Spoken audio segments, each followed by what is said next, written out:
Marie était une femme de 50 ans, douce et brillante, qui vivait une existence tranquille et bien remplie. Depuis sa jeunesse, elle avait toujours été une personne organisée et soucieuse des détails. Ses journées étaient rythmées par des petites habitudes qui lui donnaient un sentiment de stabilité et de confort. Elle vivait entourée de ses livres, de son jardin et de son chien, un cocker nommé Hugo, qui était devenu son fidèle compagnon au fil des ans.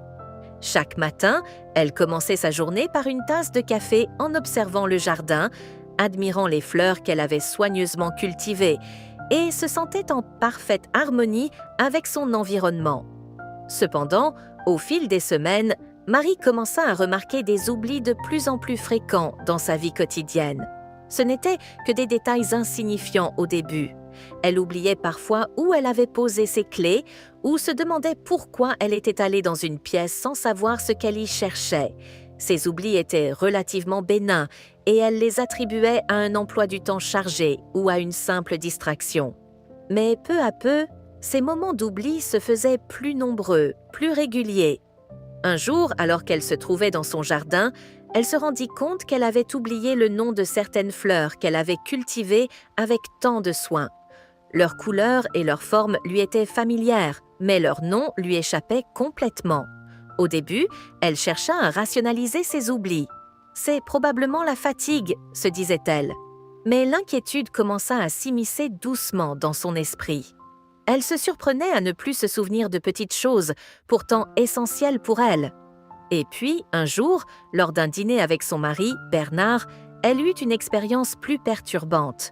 Alors qu'ils discutaient, elle se rendit compte qu'elle avait oublié son prénom, celui de son mari, l'homme avec qui elle partageait sa vie depuis tant d'années. C'était un instant furtif, mais suffisamment troublant pour lui faire froncer les sourcils. Elle se souvint vaguement de son visage, de sa voix, mais son prénom, celui qu'elle avait prononcé tant de fois, semblait avoir disparu de sa mémoire. « Bernard », avait-elle finalement dit d'une voix hésitante, mais quelque chose en elle n'était pas tout à fait certaine. Le malaise s'installa silencieusement dans son esprit. Elle essaya de ne pas en parler à Bernard, ne voulant pas l'inquiéter, mais en elle, l'anxiété grandissait. Elle commença à se poser des questions. Était-ce juste un moment de confusion ou quelque chose de plus profond?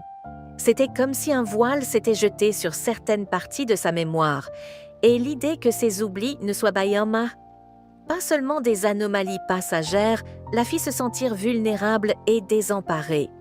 Elle commença à se demander si ses souvenirs n'étaient pas en train de s'effacer petit à petit, et si ce n'était pas là le début de quelque chose de beaucoup plus inquiétant. Mais quoi? Pourquoi? Le fait que ces oublis ne concernent pas seulement des objets ou des détails, mais des éléments personnels et importants, la fit douter. Était-elle en train de perdre sa mémoire, de devenir une autre personne, une version d'elle-même qu'elle ne reconnaîtrait plus? Les visites chez le médecin de Marie devinrent de plus en plus fréquentes à mesure que ses oublis s'intensifiaient. Au début, elle pensait que c'était simplement un effet du stress ou de la fatigue accumulée, mais à mesure que les mois passaient, les signes devenaient plus inquiétants. Son mari, Bernard, avait insisté pour qu'elle consulte un spécialiste, ce qu'elle accepta à contre-cœur, pensant que tout cela finirait par passer. Mais chaque rendez-vous semblait apporter son lot de nouvelles interrogations et les examens se multipliaient. Au fur et à mesure que les tests cognitifs se succédaient, les résultats étaient de plus en plus clairs, même si Marie avait du mal à accepter la réalité qui se dessinait. Un après-midi, après une batterie d'examens détaillés, le diagnostic tomba.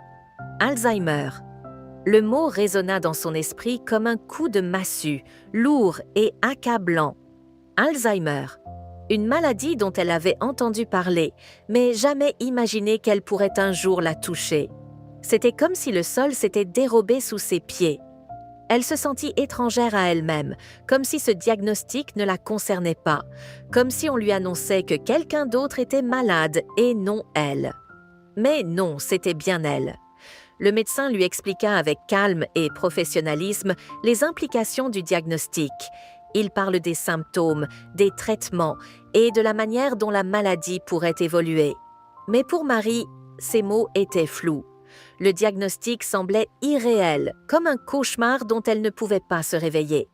Alors qu'elle essayait de digérer cette nouvelle, un autre élément surgit, celui qui allait peut-être changer sa vision des choses. Un des médecins qui la suivait, un neurologue attentif et curieux, avait remarqué un phénomène étrange. Lors de plusieurs consultations, il avait observé que chaque fois que son chien, Hugo, était présent, Marie semblait plus présente, plus lucide. Il était frappé par la façon dont la simple présence de l'animal semblait éveiller quelque chose en elle. À chaque visite où Hugo l'accompagnait, le médecin notait une légère amélioration de son état. Elle paraissait plus alerte, plus concentrée. Lors des consultations sans Hugo, Marie semblait plus distraite, plus perdue dans ses pensées, comme si quelque chose lui échappait, comme si sa mémoire s'éclipsait peu à peu. Intrigué par ce lien particulier, le médecin décida de mener une petite expérience informelle. Lors de la prochaine consultation, il suggéra à Marie d'amener son chien avec elle pour observer l'impact de sa présence sur ses capacités cognitives. À la surprise de Marie, elle se sentit effectivement plus calme, plus concentrée et plus en mesure de suivre la conversation, alors que lors des visites précédentes, elle avait eu du mal à se rappeler des informations simples ou à suivre le fil des discussions. Hugo, ce chien fidèle qui l'accompagnait dans les moments les plus simples de son quotidien, semblait exercer une influence curieuse mais positive sur sa clarté mentale. Le neurologue nota que ce phénomène pourrait être lié à l'effet apaisant que les animaux de compagnie ont sur les individus, particulièrement chez les patients atteints de troubles cognitifs. Les gestes simples de Hugo, sa loyauté inébranlable, sa présence constante, semblaient créer une sorte de stabilité émotionnelle chez Marie. Ce sentiment de sécurité, de confort, pourrait bien être l'élément déclencheur qui permettait à son esprit de rester un peu plus ancré dans le présent. Pour le médecin, ce n'était pas un détail à négliger. Il suggéra à Marie et à Bernard de considérer les promenades quotidiennes avec Hugo comme une partie intégrante de sa routine thérapeutique. Le contact avec l'animal, les moments partagés, pouvaient devenir un véritable outil pour ralentir l'évolution de la maladie et stimuler sa mémoire. Cela pourrait aussi apporter à Marie un sentiment de contrôle, un retour à une certaine normalité dans un monde de plus en plus incertain. Mais pour Marie, l'idée qu'un simple chien puisse avoir un tel effet sur son état de santé était à la fois réconfortante et un peu étrange.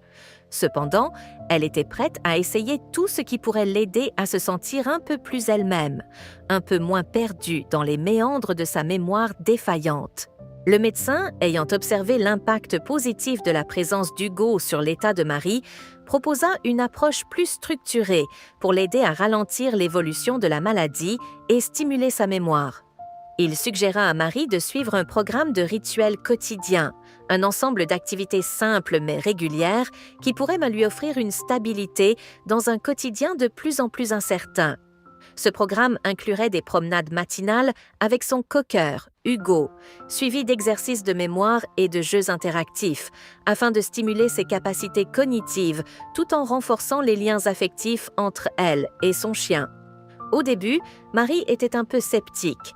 L'idée d'incorporer des exercices de mémoire dans son quotidien, après tout ce qu'elle avait vécu jusqu'à présent, lui semblait presque trop simple pour être efficace. Cependant, elle était prête à essayer tout ce qui pourrait l'aider à se sentir plus présente et moins confuse. Chaque matin, après avoir pris son petit déjeuner, elle et Hugo commençaient la journée par une promenade dans le parc près de chez elle. Hugo, toujours enthousiaste, attendait patiemment que Marie l'enfile dans son manteau, prêt à l'accompagner comme il le faisait depuis des années. Ensemble, ils s'avançaient lentement à travers le parc, Marie profitant de la tranquillité du matin, tandis que son chien trottinait joyeusement à ses côtés. Au fur et à mesure que les jours passaient, Marie remarqua de petites améliorations. Au début, les promenades étaient juste un moyen pour elle de commencer la journée, une routine qu'elle pouvait accomplir sans trop d'efforts. Mais progressivement, elle se mit à savourer ces moments. Les premiers signes d'une clarté retrouvée émergèrent discrètement. En observant les fleurs du parc ou les oiseaux perchés sur les arbres, elle se souvenait des noms des plantes qu'elle avait autrefois cultivées dans son propre jardin. Des souvenirs enfouis depuis longtemps refaisaient une surface. La brise fraîche du matin semblait effacer un peu de la brume qui obscurcissait son esprit. Les exercices de mémoire étaient une autre partie du programme. Ces sessions, bien que simples, devenaient progressivement des moments de connexion entre Marie et son passé. Elle passait du temps avec Bernard à faire des jeux de mémoire, essayant de se rappeler des détails de son enfance, des noms de lieux qu'elle avait visités, ou encore des personnes qu'elle avait connues. Un jour, elle parvint à se souvenir du nom d'une vieille amie d'enfance, Sophie, une personne qu'elle n'avait pas pensée depuis des années. Cela lui apporta une grande joie, presque comme un cadeau inattendu, un petit éclat de lumière dans l'obscurité de ses oublis. Mais ce n'était pas seulement les exercices qui apportèrent de la clarté, c'était aussi l'effet apaisant et rassurant des moments partagés avec Hugo. Après les promenades, ils s'installaient tous les deux dans le salon pour quelques minutes de calme. Parfois, Marie caressait doucement la tête de son chien en se concentrant sur le simple acte de le nourrir ou de lui donner des ordres de manière ludique. Ces gestes, aussi banals soient-ils, devenaient des points d'ancrage puissants, des ancrages dans sa réalité. Peu à peu, Marie commença à remarquer que ces moments étaient de plus en plus lumineux. Les rituels qu'elle avait d'abord vus comme une simple routine quotidienne étaient devenus des repères essentiels, des instants de clarté dans son monde qui se faisaient de plus en plus flous. La répétition quotidienne de ces gestes simples semblait ramener à la surface des morceaux de sa mémoire, des morceaux de sa vie qu'elle croyait définitivement perdus. Elle se rendait compte qu'elle n'avait pas seulement retrouvé des souvenirs, mais aussi un sentiment de sécurité et de contrôle. Les promenades et les jeux avec Hugo n'étaient pas seulement un moyen de stimuler sa mémoire, mais aussi une manière pour elle de se reconnecter à elle-même. Ces petites étincelles de clarté étaient devenues des rayons de lumière dans les ténèbres de la maladie. Petit à petit, chaque jour offrait de nouvelles découvertes, et Marie commença à croire, pour la première fois depuis longtemps, qu'il y avait encore de l'espoir dans sa lutte contre la maladie. Grâce à Hugo et à ce programme de rituels simples mais puissants, elle se sentait plus ancrée dans le présent, plus vivante, chaque jour un peu plus. Un matin, alors que l'aube déposait sa lumière douce sur le parc, Marie se réveilla comme à son habitude pour entamer une nouvelle journée. Après un petit déjeuner léger, elle rejoignit le salon, où Hugo, son fidèle coqueur, l'attendait, sa queue remuant avec enthousiasme. Ensemble, ils s'apprêtèrent à partir pour leur promenade quotidienne. Pourtant, quelque chose semblait différent ce jour-là. Alors qu'elle se tenait sur le seuil, Marie prit conscience d'un vide troublant. Le chemin qu'ils empruntaient chaque matin lui échappait. Ce qui autrefois était un réflexe naturel lui paraissait soudainement flou, comme effacé par une brume invisible. Une sensation de panique monta en elle, tandis qu'elle scrutait son environnement sans reconnaître ce qui l'entourait. C'est alors que Hugo s'approcha doucement. Son regard bienveillant et attentif sembla lui transmettre une assurance silencieuse. Il fit un pas en avant, puis se retourna vers elle, l'invitant à le suivre. Marie hésita un instant, puis, portée par un élan instinctif, elle mit un pied devant l'autre et emboîta le pas de son compagnon. Hugo avançait avec une aisance naturelle, suivant un itinéraire qu'il connaissait par cœur, s'arrêtant parfois pour s'assurer qu'elle était toujours derrière lui. Petit à petit, une sensation familière envahit Marie, dissipant son angoisse initiale. Son chien ne se contentait pas de la guider physiquement, il l'aidait aussi à retrouver un lien avec ce qui lui échappait. À mesure qu'il progressait, le décor commença à lui sembler plus familier. Elle reconnut les bancs du parc, les arbres sous lesquels il s'était souvent arrêté, les petites allées bordées de fleurs qu'elle aimait tant autrefois. Peu à peu, la brume qui obscurcissait son esprit se dissipa, laissant place à des souvenirs qu'elle croyait disparus. Et puis soudain, une clarté nouvelle l'envahit. Un sourire timide éclaira son visage. Elle se rappelait non seulement le chemin, mais aussi les sensations, les émotions, ces fragments de vie qu'elle avait pensé avoir perdus à jamais. Marie s'arrêta un instant, laissant son regard embrasser le paysage qui s'offrait à elle. Un sentiment de paix l'envahit, une reconnaissance silencieuse pour ce moment qu'elle vivait. Hugo, immobile à ses côtés, semblait la comprendre, comme s'il savait l'importance de cette victoire. L'angoisse de l'oubli s'éloignait, remplacée par une douce certitude. Tant qu'il serait là, elle ne serait jamais vraiment perdue. D'une voix emplie de gratitude, elle murmura un simple « Merci, Hugo ». En réponse, son coqueur remua légèrement la queue, un geste discret mais chargé de sens. Cette promenade n'était plus seulement une habitude quotidienne, elle était devenue un symbole, une connexion précieuse entre Marie et sa mémoire, un pont fragile mais solide entre son passé et son avenir. Les progrès de Marie étaient de plus en plus évidents au fil des semaines. Ce qui avait commencé par de petites victoires se transformait en un véritable renouveau de sa mémoire. Chaque jour, après avoir suivi ses rituels matinaux avec Hugo, son chien, elle ressentait une clarté croissante. Les souvenirs revenaient peu à peu, comme ceux des fleurs de son jardin, des livres de sa jeunesse ou de la recette de sa soupe préférée. Ces détails, jadis oubliés, refaisaient surface, apportant une sensation de calme et de confort. Hugo jouait un rôle essentiel dans cette renaissance. Ses gestes simples et sa fidélité étaient devenus les clés de cette réactivation de la mémoire. À chaque promenade, Marie retrouvait non seulement des souvenirs, mais une partie d'elle-même qu'elle pensait perdue. Les moments banals de leur journée, comme s'arrêter sur un banc ou observer les oiseaux, prenaient un sens profond, devenant des repères essentiels. Marie se remémorait même des événements marquants de sa vie, comme un voyage qu'elle avait fait avec son mari Bernard il y a plus de 20 ans. Elle se souvenait des détails du lieu, du café au bord de mer et des rires partagés autour d'un repas. Ces souvenirs surgissaient avec une clarté étonnante, comme des images parfaitement nettes qui avaient attendu d'être retrouvées. Au fur et à mesure, Marie retrouvait des scènes de sa vie, des conversations avec des amis et des détails de son travail. Ces fragments, d'abord éparpillés, se connectaient petit à petit, apportant une cohérence à ses souvenirs. Hugo, avec ses gestes et son regard attentif, semblait être le catalyseur de ce processus. Sans mots, il l'aidait à se reconnecter à la réalité, en l'accompagnant et en guidant son esprit de manière silencieuse mais puissante. Un matin, après une promenade, Marie se souvint d'une amie d'enfance, Sophie, qu'elle n'avait pas revue depuis longtemps. Le souvenir de leurs aventures adolescentes la toucha profondément, ravivant une partie de son passé qu'elle croyait perdue. Ce souvenir, si vif et précis, était comme une page d'un livre longtemps mis de côté. Chaque jour, les progrès se manifestaient de plus en plus. Les rituels avec Hugo, d'abord perçus comme simples, étaient devenus des moments cruciaux pour la reconstruction de sa mémoire et de son esprit. Marie se rendait compte que son esprit tout entier se réactivait, retrouvant des souvenirs, des émotions et des sensations qu'elle n'avait jamais imaginé revivre. Bernard remarqua aussi ces changements. Les oublis étaient toujours présents, mais moins fréquents. Marie redevenait peu à peu la personne qu'il connaissait, aimant les petites choses de la vie et retrouvant son esprit joyeux. Il comprenait que la présence d'Hugo avait joué un rôle crucial dans cette transformation.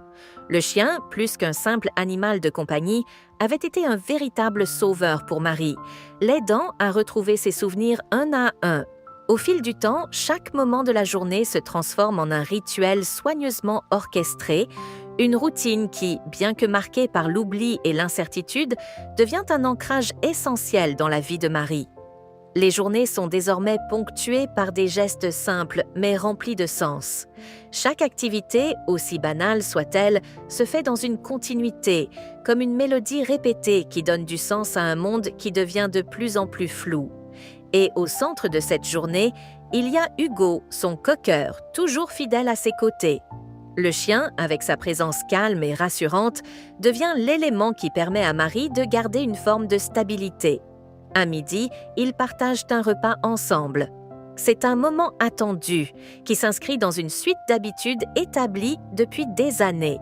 Marie, parfois, ne se souvient même plus de ce qu'elle a préparé, oubliant les ingrédients ou le goût de ce qu'elle mange. Ces petits oublis, qui se multiplient au fil du temps, viennent comme des vagues qui effacent peu à peu le sable du passé. Mais il y a toujours quelque chose de familier dans ces repas. Ce n'est pas tant le plat en lui-même qui la rattache à la réalité, mais la simple présence d'Hugo à ses côtés. À chaque repas, elle le voit s'installer tranquillement près d'elle, attendant une petite attention, un morceau de viande ou un bout de légumes. Le regard qu'il lui lance, doux et sans jugement, est une sorte de repère constant. C'est ce regard, empli de tendresse, qui, bien que Marie oublie parfois ce qu'elle mange, semble ancrer chaque bouchée dans sa mémoire. Marie peut parfois perdre le fil des saveurs, mais elle ne perd jamais la sensation de ce moment partagé. Le simple fait de voir Hugo mâcher joyeusement ce qu'elle lui donne ou se blottir contre elle après le repas la fait sentir qu'elle fait partie de quelque chose de plus grand, quelque chose d'intemporel. Hugo est là et c'est un lien qui ne disparaît pas, même quand les autres repères semblent se dissiper. La routine qu'ils partagent, cette simple communion autour de la nourriture, devient presque sacrée, un terrain sur lequel la mémoire de Marie peut encore se poser, même si elle oublie parfois les détails. Les gestes de Marie pendant le repas sont marqués par une lenteur nouvelle, comme si chaque mouvement était plus réfléchi. Pourtant, il y a aussi dans cette lenteur une forme de sérénité. Chaque cuillère portée à sa bouche, chaque petite gorgée de liquide semble se nourrir de l'attention d'Hugo. Il n'a pas besoin de mots pour la rassurer. C'est dans sa présence tranquille qu'elle trouve un ancrage, un appui invisible qui l'aide à remettre en place les pièces de son quotidien. Les repas ne sont plus qu'un acte de survie, mais deviennent des moments où chaque geste a une signification. La caresse du chien, la chaleur de son pelage contre ses jambes, l'attente silencieuse qu'il affiche chaque fois qu'il la regarde, tout cela fait partie de la mémoire vive de Marie. Il arrive parfois que Marie ne se souvienne pas de ce qu'elle a mangé la veille ou qu'elle oublie les goûts, les textures, mais ce n'est pas un vide douloureux, plutôt une acceptation douce des choses qui échappent à son contrôle. Ce qu'elle n'oublie pas, c'est la façon dont Hugo est toujours là. À travers lui, elle peut retrouver quelque chose de plus fondamental, une forme de sécurité, de constance. Il est son fil d'Ariane dans ce monde qui change sans cesse. Elle sait, au fond d'elle, qu'au-delà des repas et des habitudes, c'est ce lien avec Hugo qui est son plus grand trésor. Et c'est ainsi que, dans cette danse quotidienne de la mémoire et de l'oubli, chaque geste, chaque action devient précieux. À travers les rituels qu'ils partagent, Marie trouve non seulement une structure dans sa journée, mais aussi une forme de liberté. Libérée des attentes de la mémoire parfaite, elle se concentre sur l'instant présent, sur la chaleur d'un regard, la douceur d'une caresse, l'odeur d'un plat partagé. C'est une forme de bonheur discrète, mais profondément ancrée dans le cœur de chaque journée. Les rituels continuent jour après jour, ponctués par la présence inébranlable d'Hugo, son fidèle cocker. Il est bien plus qu'un simple chien. Il est devenu le fil invisible qui la relie à sa propre histoire, un guide bienveillant qui l'accompagne dans les méandres de sa mémoire. Chaque matin, leur promenade est un voyage, non seulement à travers le parc ou les ruelles du quartier, mais aussi à travers le temps, car quelque chose d'étrange et de merveilleux se produit. Plus ils avancent, plus des fragments de souvenirs refont surface. Un jour, Hugo l'entraîne vers une petite place bordée de bancs anciens. Marie s'arrête, un frisson la traverse. Ce lieu lui semble familier, mais pourquoi ? Elle scrute les alentours, cherche un indice dans les façades des bâtiments, dans la disposition des arbres. Puis, comme un rideau qui se lève lentement, un souvenir ressurgit. C'est ici qu'elle venait, enfant, avec son père, pour acheter une glace les jours d'été. Elle se revoit, petite fille, balançant les jambes sur le banc, le cœur léger et insouciant. Un sourire naît sur ses lèvres, et elle murmure, presque pour elle-même, « Papa ». Hugo, attentif, remue la queue et frotte doucement sa tête contre sa jambe, comme pour l'encourager à s'accrocher à cette réminiscence. Marie reste là un instant, laissant le souvenir se déployer pleinement dans son esprit, puis reprend sa marche. Ce n'est pas un simple hasard, pense-t-elle. Hugo semble savoir, comprendre. Il l'emmène vers ces endroits oubliés, comme s'il suivait un chemin invisible tracé dans sa mémoire. d'autres jours, d'autres lieux, d'autres visages. Un après-midi, alors qu'il marche le long d'un sentier bordé de chênes centenaires, une image lui revient. Celle d'un pique-nique avec ses amis d'université, leurs éclats de rire résonnant sous ces mêmes arbres. Elle entend presque leur voix, ressent la douceur du vent sur son visage tel qu'il l'était autrefois. Ces souvenirs qu'elle pensait perdus à jamais émergent par vagues, portés par le rythme des pas d'Hugo et la constance de leur promenade. Au fil des semaines, ces moments de lucidité deviennent plus fréquents. Elle reconnaît des détails qu'elle croyait effacés, revoit des visages aimés, des instants fugaces mais intenses. Chaque jour, Hugo l'aide à retrouver une parcelle d'elle-même, un éclat de son passé qu'elle peut chérir à nouveau. Son regard s'illumine un peu plus à chaque souvenir retrouvé, et pour la première fois depuis longtemps, elle sent une forme d'apaisement l'envahir. Les rituels ne sont plus seulement un moyen de structurer ses journées, ils sont devenus une véritable passerelle vers son identité. Et même si certains souvenirs s'échappent encore, elle sait désormais qu'ils ne sont pas perdus pour toujours. Tant qu'Hugo est là, elle pourra toujours retrouver le chemin vers ce qu'elle a été, vers ce qu'elle est encore. Les médecins, fascinés par les progrès de Marie, observent son cocker avec une attention grandissante. Comment un simple chien pouvait-il accomplir ce que ni la médecine ni les traitements n'avaient réussi jusqu'ici? Ils commencent à prendre des notes, à analyser les interactions entre Marie et son compagnon à quatre pattes. Rapidement, ils réalisent que l'animal ne se contente pas d'être présent à ses côtés. Il a développé une méthode unique, presque instinctive, pour raviver la mémoire de sa maîtresse. Chaque jour, sans jamais faillir, Hugo guide Marie dans des rituels précis, des habitudes répétées qui semblent ancrer sa réalité et empêcher son esprit de se perdre complètement. Il l'encourage à suivre le même itinéraire lors de leur promenade, l'incite à jouer avec lui à des jeux de mémoire ou à répéter des gestes simples du quotidien. Lorsque Marie hésite ou oublie ce qu'elle était en train de faire, il lui donne une indication subtile, un regard insistant, une petite pression de la patte, un mouvement de tête. Sans qu'elle s'en rende compte, ces gestes deviennent pour elle des signaux rassurants, des balises dans le brouillard de son esprit. Les médecins, émerveillés, en viennent à une conclusion surprenante. La clé n'est pas la thérapie traditionnelle, ni même les médicaments, mais bien l'amour inconditionnel et la force des rituels répétés avec son compagnon fidèle. Chaque caresse, chaque promenade, chaque jeu avec Hugo devient une ancre pour Marie, un fil invisible qui la rattache à ses souvenirs. Plus encore, il constate que l'émotion joue un rôle central. Ce n'est pas seulement la répétition qui fonctionne, mais l'attachement profond entre Marie et son chien. Hugo ne la juge pas, ne la corrige pas, ne montre aucune impatience. Il est simplement là, constant, aimant, et c'est cette stabilité qui permet à Marie de retrouver un équilibre fragile mais précieux.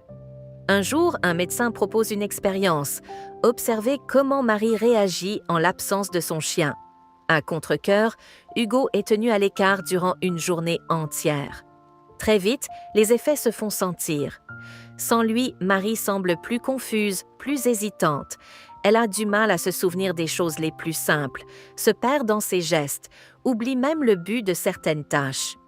Le lendemain, dès qu'Hugo revient près d'elle, elle semble revivre, son regard s'éclairant à nouveau. C'est alors une évidence. Ce chien n'est pas seulement un animal de compagnie, il est un remède vivant, un guide dans l'obscurité grandissante de sa mémoire.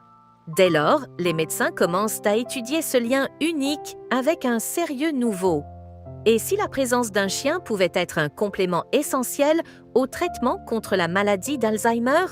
Et si, au-delà des thérapies conventionnelles, ce lien profond entre un humain et son animal était une clé insoupçonnée vers la préservation des souvenirs? Avec le temps, les rituels deviennent une part essentielle de la vie de Marie, un fil conducteur qui l'aide à traverser les brumes de son esprit. Chaque jour, aux côtés de son fidèle cocker, elle retrouve un peu plus d'elle-même. Ses souvenirs, autrefois fuyants, commencent à se préciser, à prendre forme comme des morceaux d'un puzzle longtemps égaré. Le matin, Elle se lève avec une certaine sérénité, sachant que son compagnon l'attend, prêt à l'accompagner dans cette bataille silencieuse contre l'oubli.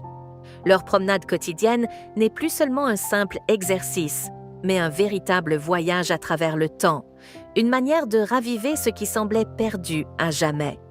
Petit à petit, elle recommence à se souvenir de sa famille, de ses amis, de ces moments précieux qui faisaient autrefois partie de son quotidien.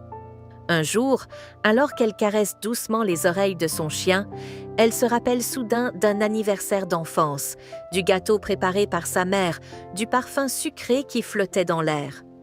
Un autre jour, en marchant dans le parc, elle reconnaît un banc où elle aimait s'asseoir avec son mari, et le souvenir de leur conversation légère lui revient avec une clarté bouleversante.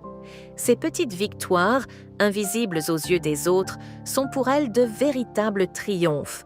Son cocker n'est plus seulement un animal de compagnie, il est devenu son guide, son ancre dans la réalité. Lorsque l'angoisse la saisit, qu'une ombre menaçante envahit son esprit, il est là. Un simple regard, une pression de sa tête contre sa main, et Marie retrouve son souffle. Elle sait qu'elle peut compter sur lui, qu'il sera toujours là, sans jugement, sans impatience, avec cette fidélité inébranlable qui la rassure plus que n'importe quelle parole. Les jours passent, et si la maladie continue son cours, elle semble moins effrayante. Marie sait qu'elle n'est pas seule. Son chien est son lien avec le monde, un pont entre ce qu'elle était et ce qu'elle est encore. Dans les instants de clarté, elle le regarde avec tendresse et murmure « Tu es mon ange gardien ». Et dans ses yeux profonds, elle devine une réponse silencieuse, pleine d'amour et de promesses. Marie, maintenant plus lucide que jamais, comprend que son Alzheimer ne la définit pas. Certes, il y a encore des jours où les souvenirs lui échappent, où son esprit semble voguer loin de la réalité. Mais elle a appris à ne plus lutter contre cet oubli inévitable. Au lieu de cela, elle choisit de vivre pleinement chaque instant, en savourant les petites joies du quotidien. Son cocker, fidèle et attentif, est toujours là pour lui rappeler qui elle est, où elle est et surtout, combien elle est aimée. Chaque matin, elle commence la journée avec lui, suivant leur rituel comme une ancre qui la maintient connectée à la réalité. Leur promenade dans le parc est un rituel sacré, un moment où elle se sent vivante, où elle redécouvre son environnement à travers le regard curieux de son compagnon. Elle s'arrête parfois pour caresser l'écorce rugueuse d'un arbre, pour sentir le parfum des fleurs, pour écouter le chant des oiseaux. Ces gestes simples deviennent autant de repères, des fragments de vie qu'elle chérit et qui la rassurent. À midi, lorsqu'elle partage son repas avec son cocker, elle oublie parfois ce qu'elle mange, mais pas la chaleur de sa présence. Elle rit en le voyant quémander une miette, joue avec lui en lui lançant doucement un morceau de pain. Ces instants de complicité lui rappellent que, même si elle oublie des choses, l'essence de leur lien demeure intacte. Elle n'a plus peur de l'avenir. Certes, la maladie est là, tapie dans l'ombre, prête à lui voler des fragments de mémoire. Mais elle sait qu'elle ne sera jamais vraiment seule.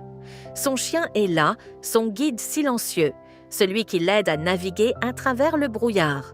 Ensemble, ils affrontent la maladie avec courage, prouvant que l'amour et la mémoire du cœur sont plus puissants que tout.